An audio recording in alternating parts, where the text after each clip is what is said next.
And I am live once again. This is your boy, Philly Bandilly, back with some more football talk. So today we're going to be going through all of the fixtures that have just went on over the weekend. It's been an interesting weekend for results. There's been a few shocks in there. There's been a few not bigger shocks, and then there's been exciting games and boring games. So pretty much, I'm just going to go through that. Going to go through each game, and similar to during the week last week, I will be just discussing what each result means for each team, having a little look into the insight of each game, and then also seeing what the scoreline was for each one, and seeing, So to begin with, I think I'm going to start with just all of Saturday's games. I feel as though it is the best way for me to begin. So I'm just going to do this in no order. I'm going to do it how I've wrote out my notes for each of the games. So first off, we're looking at Southampton against Aston Villa. This match ended in Aston Villa winning 1-0. Really good result for Aston Villa. It takes them up to 9th in the table now. It takes them above Arsenal. After I'd said that they'd started falling away, it's a good win for Aston Villa. If you haven't seen the game or the highlights, then the goal for Barkley was really, really well worked. Great link-up play between Jack Grealish and him. The ball gets played out wide. Jack Grealish runs onto it, just hooks it in with his left foot straight away. And it looks like it's a little bit behind Ross Barkley, so he does really well to change his body position and then guide it into the near post. Really, really clever finish. He's looked really good for Aston Villa since he's joined them on loan. I, for one, cannot understand why Chelsea aren't trying to fit him into the side. I feel as though he'd be a big boost for Chelsea, who obviously we will be talking about later. But so obviously Aston Villa bounced back from a narrow defeat from this. They lost 3-2, I believe it was. Let me just grab my notes from the other day.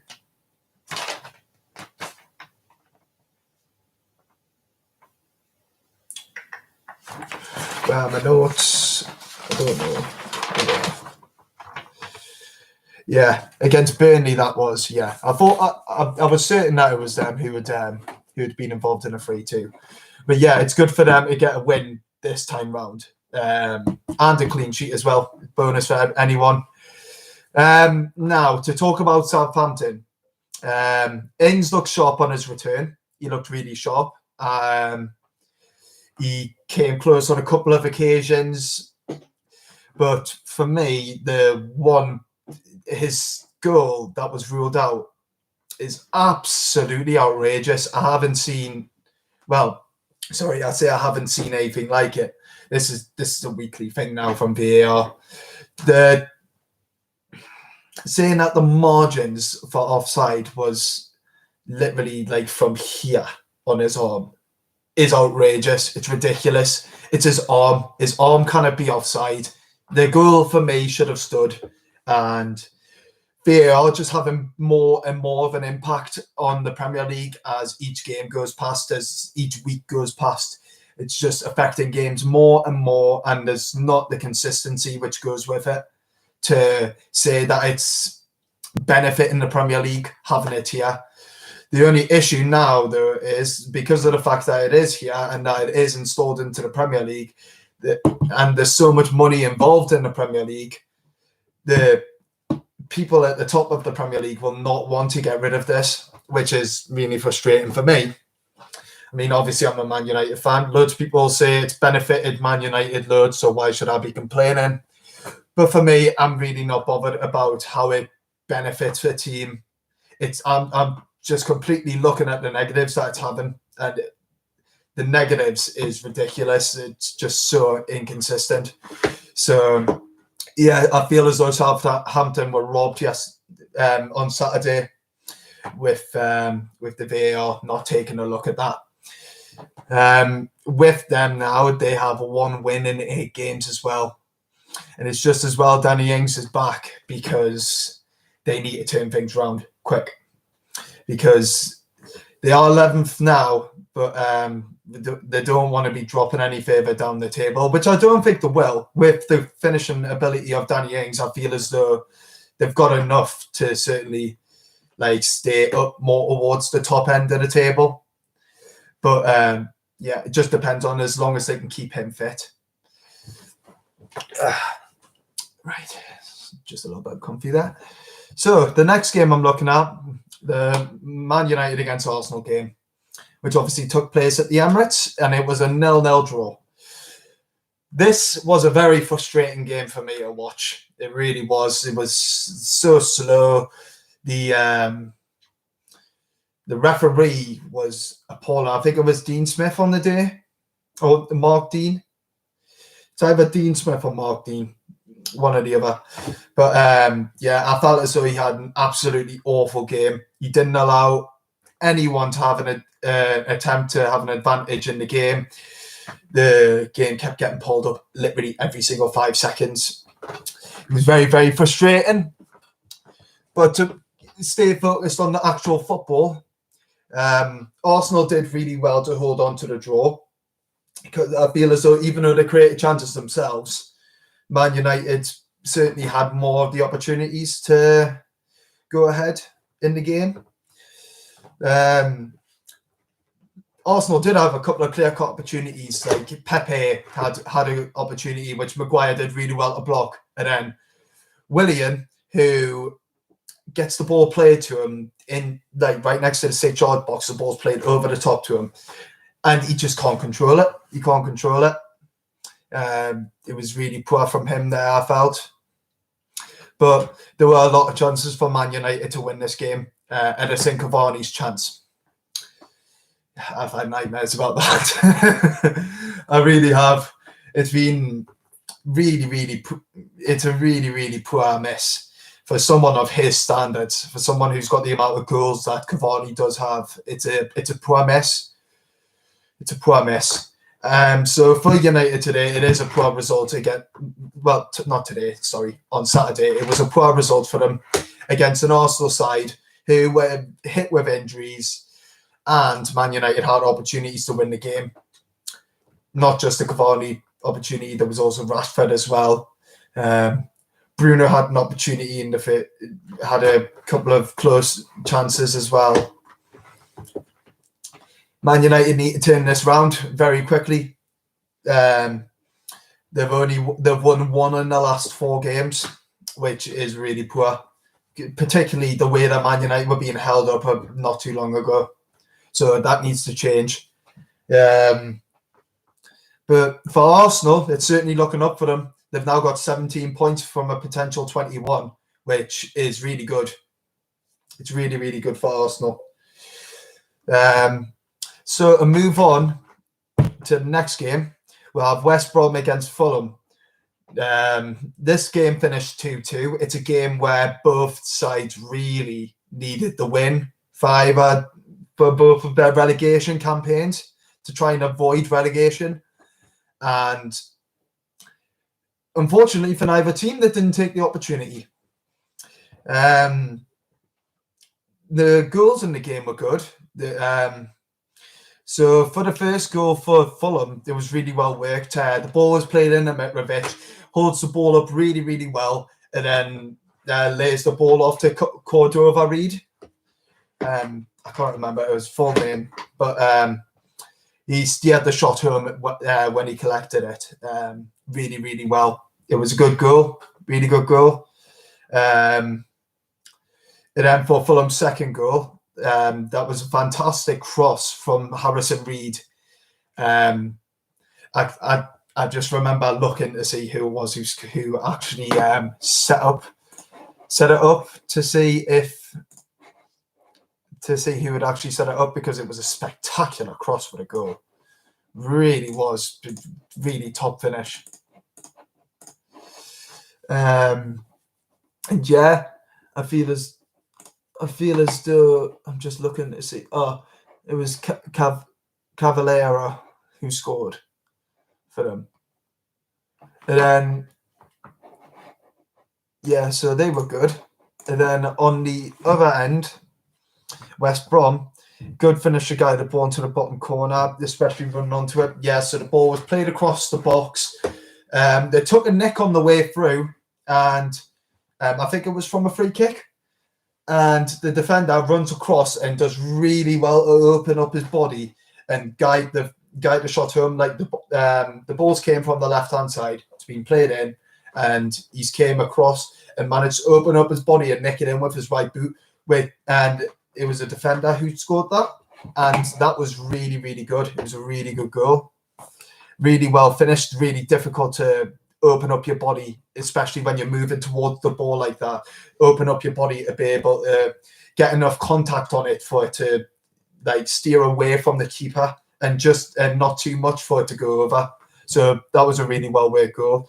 And then quite similar again, but on the floor this time. So it's on the right hand side this time where West Brom are attacking, and the ball gets played into the box. I can't remember who it was who played the ball, but the ball gets played in, and Matias Pereira does really well running in, just gets a little toe on it, which is enough to nick it over the goalkeeper, just a little chip over his diving body. And it's a really good goal. So the spoils were shared in this game, and for both sides, they can look at this with a lot of displeasure, really. Both sides can look at it and think, should have and could have gotten something from this game. So for West Brom, that's no win in 3 games. They're currently 19th, which isn't great for them. And Fulham are 18th, and they've not won a game in 10. Just like I said in the last video, for Fulham, it's getting desperate. It's getting really desperate. When you go on long, lengthy runs without getting wins like this, these are the periods of time where, like, these are like the sort of periods of form which relegates sides. And if Fulham want to make sure they aren't relegated, they need to switch it round as soon as possible. Otherwise, they're gonna end up back in the Championship as soon as they came up. So to move on now, we've got Manchester City against Sheffield. I will say this: Manchester City won the game 1-0. They won the game 1-0. They're in fantastic form right now. It's a 12th straight win. Really looking strong favourites to get the title this season. Upsetting for me, obviously, but it is what it is. So Man City. So they City for their goal did really well. So Ferran Torres had the ball played towards him, going towards the right hand side of the box, and he collects it, and the defender's pressing him straight away. He manages to just keep the ball leg's length away from the defender the entire time, just little neat touches to keep the ball in control, and then managed to spin his man, avoid the tackle off a second man, and then play it in for Jesus, who had time to sort his feet out, control the ball and put it away. Now, from a Sheffield standpoint, it's a shocking goal to concede. It's a really poor goal to concede. It's not the sort of goal that Sheffield should be conceding. But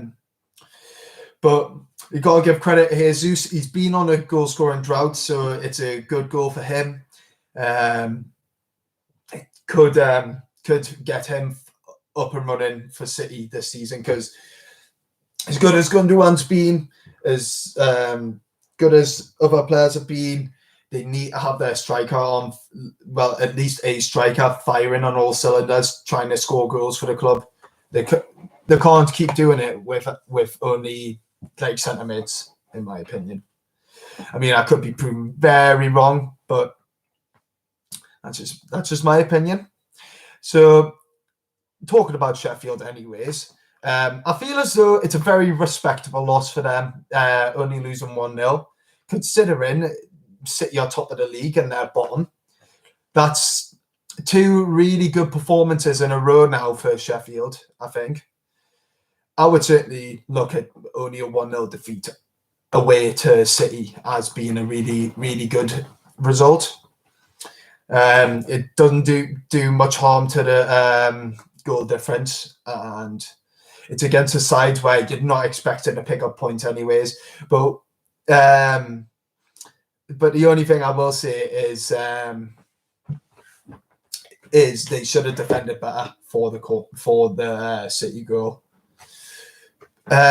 So moving on to the next game, Crystal Palace against Wolves. This finished with Crystal Palace winning 1-0. Now, I love the goal for this game. Easy's goal was fantastic. So the ball's like, he picks up the ball, starts running towards the box, plays the pass into I can't remember. I think it's Benteke. I think it was Benteke who was there. Plays the ball up to him, gets it laid. Cheers, Renee.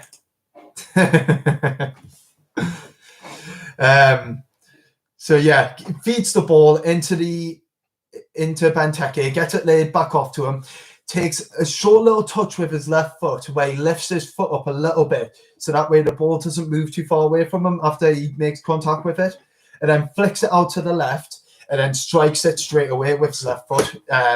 It just zips past Patricio for a really, really good goal. A fantastic finish from Easy, who has struggled to make a bit of an impact. He has struggled to make a bit of an impact, but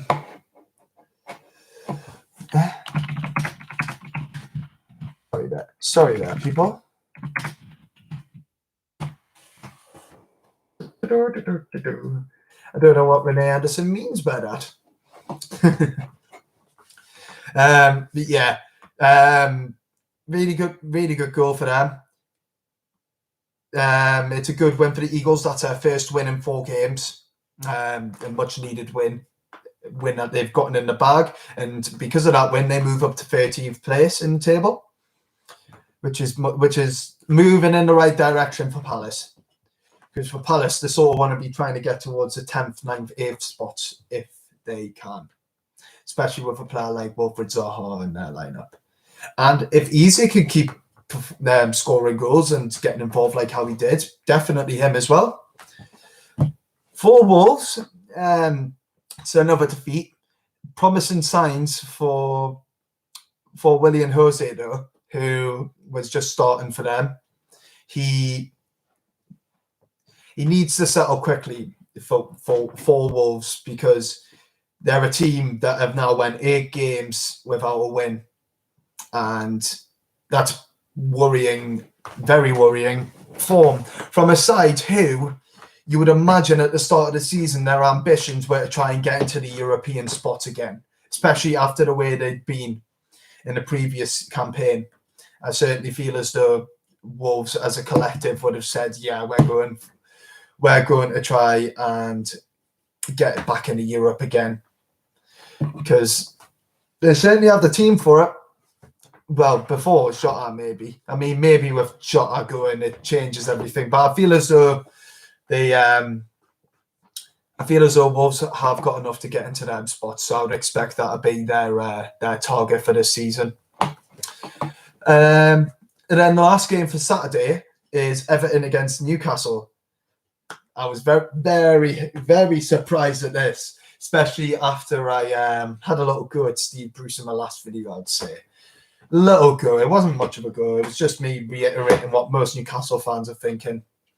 But I've seen a lot of Newcastle fans with a different tune from the way they played against Everton. I didn't watch the game. I only seen highlights, but just from the highlights that I seen, this looked like a different Newcastle side. It looked like the Newcastle team that had hunger in it. It looked like the side that played against Liverpool a few weeks ago that was so scared of conceding goals that they just tightened up everywhere and looked drilled. So really, really good for them. Really good for them. It was a much needed win. They'd been on a terrible streak of games, so this is a really good win for them. Wilson, is their saving grace this season. He's from the highlights that I've seen, he looked really dominant playing up front in the game. He was getting on the end of every cross, came close with a lot of headers. Obviously scored the header, and then scored a lovely finish into the far corner for his second. Could have had a hat trick. Could have maybe had 4. I didn't watch the full game, so maybe some fans will say on other days he could have had 5. But yeah, it's really, really good for Newcastle. That was their first win in 9 games, so it's a big win for them, a really big win. Everton, on the other hand, massive loss. A game they go into expecting the 3 points, especially with the form books. It was really, really poor from an Everton standpoint. If I was Carlo Ancelotti, I would have been shouting all kinds of shit of bad things towards his players. But yeah, this is a big blow in terms of their European spots. Well, fighting for the European spots. This, like in the early weeks of the season, lots of people tipped Everton to be part of the title race. Now they're 8th place. Just shows how quickly form can change in the Premier League. And it seems as though the same thing's happening with Man United right now, with 1 win and 4. Hopefully that's not the case. But yeah, Newcastle up to 15th, where previously 16th. It's a good win for them. So good for them. Get the win. Everton now have got 1 win in their last 4, and they need to turn things around very, very soon. So now we're on to Sunday's games, and there's 4 games for this one. So let's start with talk about Chelsea against Burnley. Now, I don't mean to not talk about Burnley. However, from the highlights that I've seen, there wasn't much to talk about with Burnley. So I will just do a roundup after I've spoke about Chelsea with them. So it was a much-needed win for Chelsea.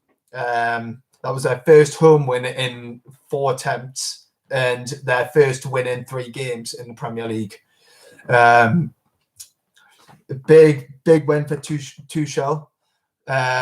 Not big in the sense of the team that they've beaten, but just big to get his account up and running, just to get a win under his belt, to get some confidence installed into his players. It's important for a new manager to be able to get a win early on, to get everyone fully behind the new idea that he's trying to get across to all of the new players.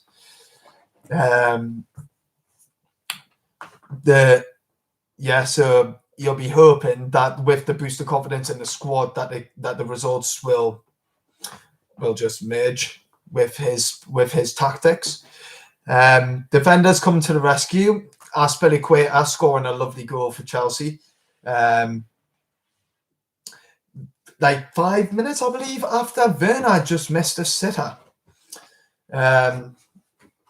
Aspilicueta gets the ball played to him on the edge of the box. He's running onto it, takes it in a stride, lays it out to the right, and then finesses it to the far corner, which I thought was a really good finish. I thought it was a fantastic goal. And Alonso's second goal was brilliant. Well, Alonso's goal was brilliant. It was really, really good. The ball's chipped up into the box. He's facing away from goal, chests it, knees it up, turns to the side, and then volleys it with his left boot into the roof of the net. It was fantastic. A really, really good goal. As much as I do not like or do not respect his defensive credentials, Marcos Alonso, the boy can go forward, and he is a threat when he's in form. And it was a really, really good win. Good win for them. It takes them to 7th in the table. Burnley, I'll talk about now. They've got City next in the league. just looked ahead to who they've got next, because I really didn't have much to talk about with them. I do apologise if any Burnley fans are watching. But then after that, they've got a run of 3 games where they play against Brighton, Palace and West Bromwich Albion. Now, for Burnley, yes, they are 16th after this loss. They need to be looking at that bank of games after the City game and being like, we have to take maximum points from that to pretty much try and solidify them, like, their place in the league. I feel as though if you drop, maybe if there's a draw in there, they might be able to get away with not collecting 9 points. But I think anything lower than that, then it's going to be a case of them being dragged into that relegation battle, which they'd started doing really well to pull away from. I certainly think defensively they've got enough to be able to at least try and shut out them sorts of teams. I feel as though the team out of them 3 that could give them the problem is Palace, just because of Wilfried Zaha and Benteke recently. He's not for scoring sense, but he's been linking up really well with Eze at the weekend, and then Wilfried Zaha during the week. He's been doing well. So yeah, that's all I've got to say on Burnley.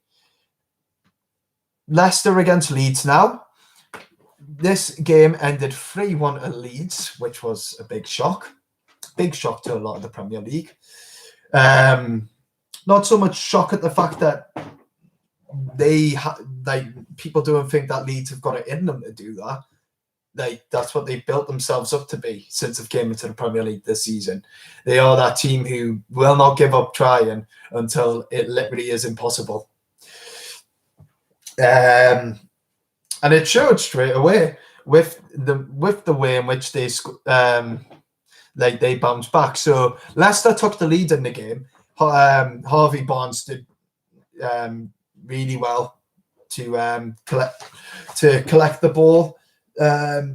Takes it out to the right onto his right foot, and then hits it across the keeper going into the far corner. Really good finish from him. And then from Leeds fire back straight away with a breakaway attack. Really well weighted goal on the counter attack. Bamford with brilliant centre forward play, and I only watched the highlights again. However, from the highlights, he seemed to be doing everything correct, doing all the link-up play, doing all the holding up, making good runs, playing nice layoffs for people. His goal was incredible. The second goal for Leeds, really, really smart finish. Really, it's really difficult to keep the ball underneath the bar when you strike it in the manner that he did. But he managed to just get that right amount of dip in it to get it to clip the underside of the bar from the edge of the box going into the far corner. It was fantastic. It was really fantastic. And he keeps having little moments like this, Bamford, where he's just doing something for the team. He'll do something for the team a lot of the time, and then he'll come up and score a brilliant goal like that. Maybe not the consistent goal scorer that Leeds need, but in terms of a player that you can link up to, and you will get your goals every now and then. He's an all right player to have in the side, and recently he's been showing why he has every right to be in that team. And he also got the assist as well. Again, Leeds countered Leicester so many times. It was ridiculous. I didn't expect Leicester to be so open in the game, but they were. And Leicester just were punished on the day, really. So, and obviously a big part that's down to Vardy being missing. I'm not trying to pave over any cracks with that. It's a massive miss for any team. If you've got a player of Jamie Vardy's quality, it's a big miss for your side. And they're certainly missing that. They're missing the vocal point from up top. They're missing the man who goes and presses throughout the entire game. Like the pressing from the front is what makes Leicester what they are. And when he isn't in the team, they just aren't the same. They aren't the same. So it's a disappointing result for Leicester. They are still fourth, though, so it's not disastrous in terms of their league position. But yeah, they'll be hoping Vardy's back sooner than he is expected. So we've got 2 games left. Flown through this, haven't I? So first, we have got West Ham against Liverpool. I felt as though West Ham maybe could have done a bit more in the game. Just going into it, again, I haven't, like, apart from the Manchester United-Arsenal game, I've watched the highlights for every other game. Like, there'll be people out there who have got more insight than me on certain areas, but just based on what I could see, West Ham looked a little bit like they were lacking the fight to try and stop Liverpool from having the opportunities that they did, especially for Salah's first goal. Really good footwork from Salah, but really shoddy defending, I'd say, from West Ham. I feel as though they could have harried Salah a lot better and they could have closed him down. They sort of just seemed to let him ease in onto his left foot, which obviously with Salah you just can't do. You cannot do that. So, yeah, it's an impressive back-to-back wins now for Liverpool, and those 2 back-to-back wins puts them firmly back into the title race. And now it looks like it's a 3-horse race again. It just depends on if Man United can get the win to try and keep up with the other 2, because Liverpool and City. Well, Liverpool, it's only 2 games in a row that they've won. However, with a team like Liverpool, 2 games in a row can easily turn into 6 or 10 now, because they've just got that ability in them to switch it up a gear when things are going their way.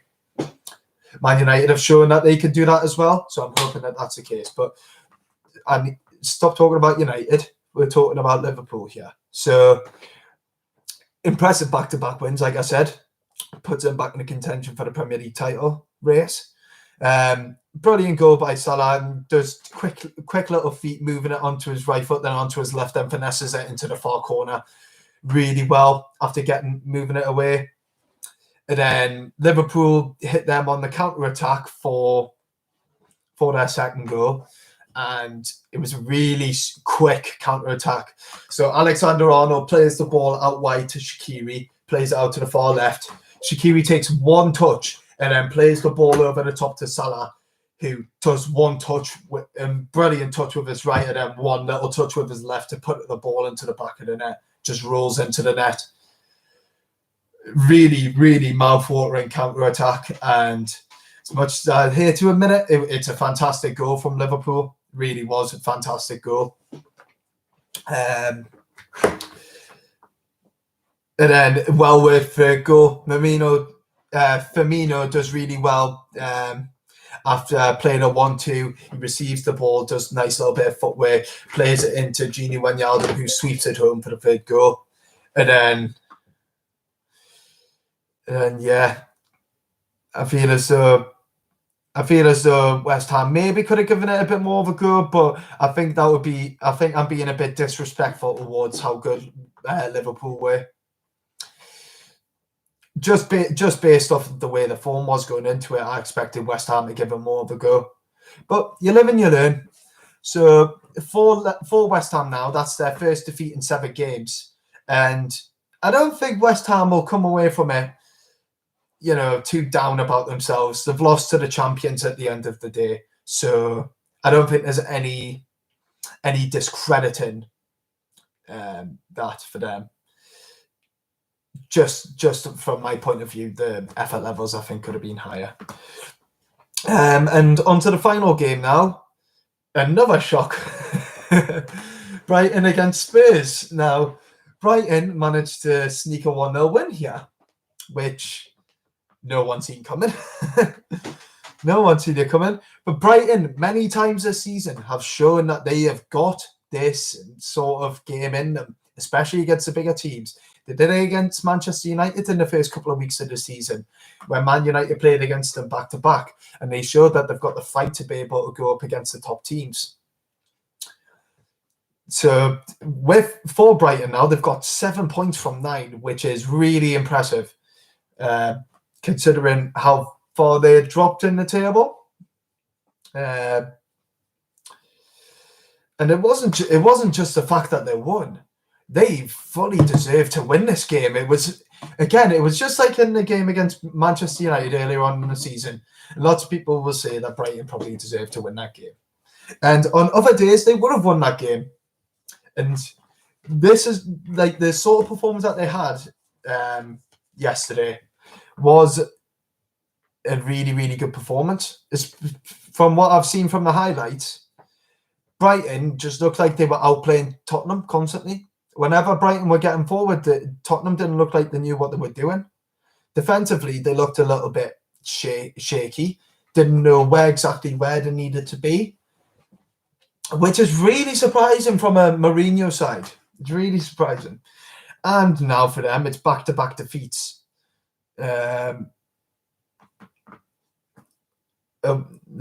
falling away more and more as the season goes on. They were talked about as being title contenders at the start of the season. Well, not the start of the season, sorry, the early weeks of the season. But it's just not materialised into that. And with Harry Kane being out for a long time now again, you don't see it working out very well for Spurs here. They're 6th right now. Could easily drop. There's a lot of teams around there that could give them a run for their money. I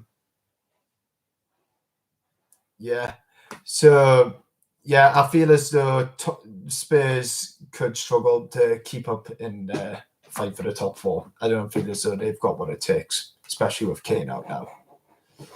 But yeah, that has been the roundup of this weekend's Premier League games.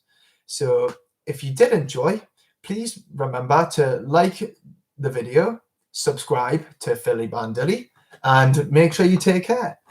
Now, in case you haven't seen my social medias, I do have, I will include it in the description, but my social medias are Philly Bandilly for Instagram. And then it's, I believe, Philly Bandilly as well for Twitter as well. Anyways, it'll be down in the description anyways. But thank you very much for listening to my video, and I will be back in the coming days with more football for you. Until then, take care.